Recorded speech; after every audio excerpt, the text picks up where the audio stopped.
Lecture du dévotionnel du lundi 17 avril. Les ressuscités, deuxième partie. Luc, chapitre 7, versets 14 à 15.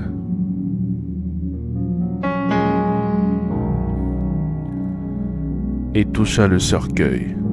Je te le dis, lève-toi. Et le mort s'assit et se mit à parler. Marc, chapitre 5, versets 41 à 42. Il la saisit par la main. Jeune fille, lève-toi, je te le dis. Aussitôt, la jeune fille se leva. Jean, chapitre 11, versets 43 à 44. Ayant dit cela, il cria d'une voix forte, Lazare, sors! Et le mort sortit.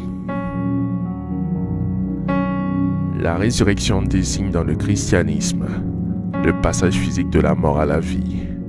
Elle concerne principalement Jésus-Christ, mort au cours de sa crucifixion et vivant le troisième jour, selon les Écritures, c'est-à-dire le matin de la Pâque. Cependant, avant Jésus-Christ, la Bible fait mention d'au moins 3 résurrections dans la première alliance. Dans cette dévotion, nous allons nous intéresser aux résurrections opérées par Jésus lui-même avant sa crucifixion. Ces miracles figurent essentiellement dans les évangiles, donc dans la seconde alliance. La résurrection du fils de la veuve de Naïm dans Luc, chapitre 7, versets 11 à 17. La résurrection de la fille de Jairus dans Marc, chapitre 5, versets 21 à 43.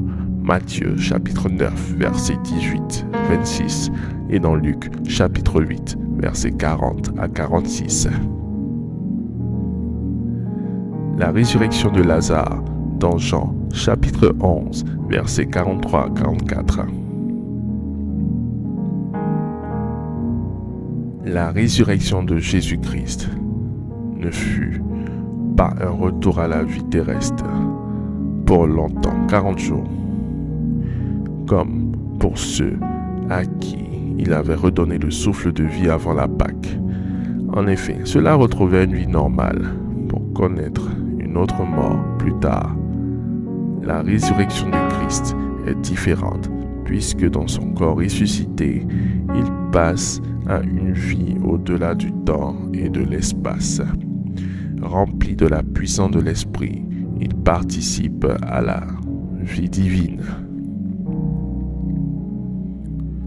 Si Élie et Élisée ont dû s'étendre ou se coucher sur des corps sans vie pour faire du bouche à bouche, 1 Roi chapitre 17 verset 21 et 2 Rois chapitre 4 verset 34, Jésus est venu mettre fin à toutes ces acrobaties prophétiques pour donner de la valeur à la parole parlée et au toucher divin en s'appuyant sur la foi de ceux qui l'ont sollicité. Nous lirons « Va, ta foi t'a guéri » ou « Qui m'a touché » ou encore « Lève-toi » ou « Lazare sort ». L'autorité dans la parole fut pleinement exercée par Jésus et nous ramène ainsi dans la puissance de la parole parlée pendant la création, comme le révèle l'évangile de Jean, chapitre 1, verset 1. Au commencement était la parole. La parole était avec Dieu et la parole était Dieu. Et Genèse, chapitre 1, verset 3 à 31. Faites cette prière avec moi. Dites, après moi. Je décrète et je confesse dans l'autorité divine qui se trouve dans la parole parlée, dans le nom de Jésus-Christ et dans le sang de Jésus.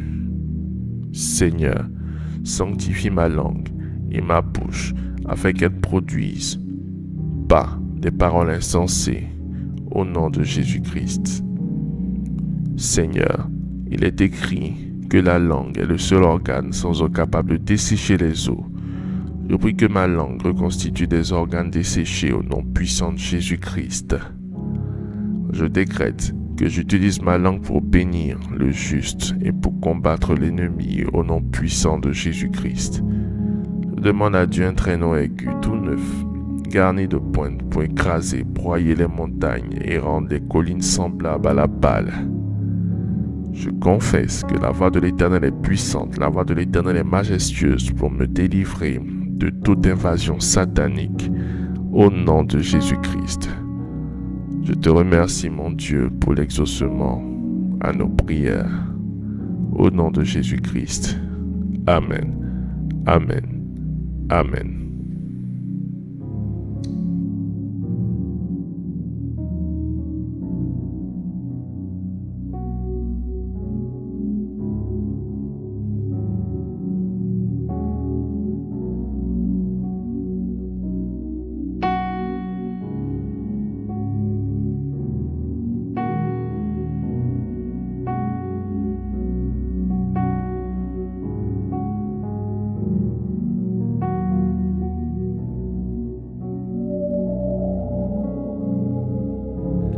Déclaration miracle.